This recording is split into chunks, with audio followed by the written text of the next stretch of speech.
In occasione della celebrazione della Giornata internazionale della lingua madre, istituita dall'UNESCO per giorno 21 febbraio, l'AUCLIS, Associazioni Unite per la Cultura e la Lingua Siciliana, di cui l'Accademia della Lingua Siciliana è parte integrante, ha organizzato un importante convegno operativo.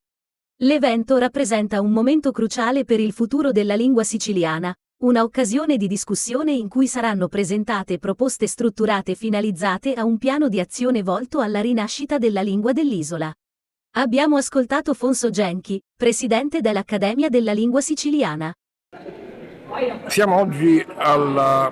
Palazzo Reale, una sede importante anche per la lingua siciliana, perché intorno al 1230, proprio alla corte di Federico II, il siciliano assurgeva primo volgare in quella che oggi è l'area dell'Italia, dello Stato italiano, a lingua di cultura. Ecco, siamo qui perché vogliamo fare delle proposte alla classe politica, in particolare ai deputati regionali. Delle proposte finalizzate a un progetto organico, strutturato, volto alla rivitalizzazione della lingua siciliana, perché secondo noi fino ad ora sono stati presi dei provvedimenti certamente lodevoli, certamente anche che hanno una loro utilità, ma non inquadrati in un progetto più ampio di pianificazione linguistica. Ecco, uno degli obiettivi del convegno di oggi è proprio far passare l'idea che una lingua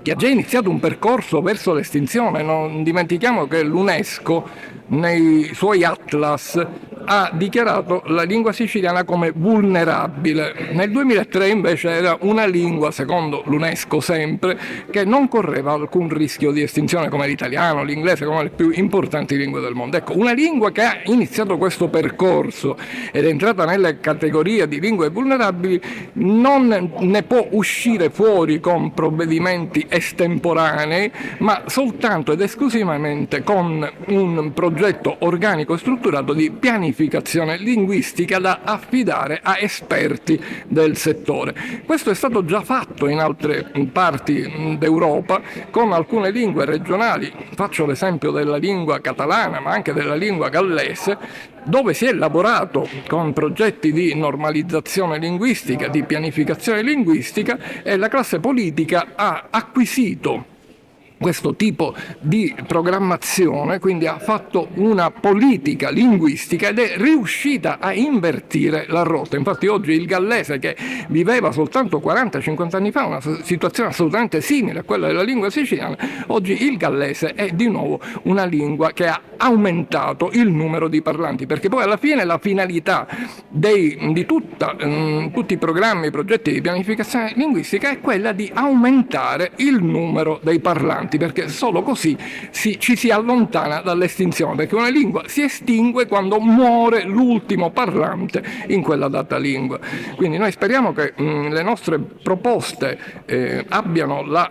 giusta attenzione da parte della classe politica, e speriamo, anzi siamo certi che nel futuro si attueranno delle politiche anche in Sicilia, come avviene in tutto il resto del mondo e in particolare d'Europa.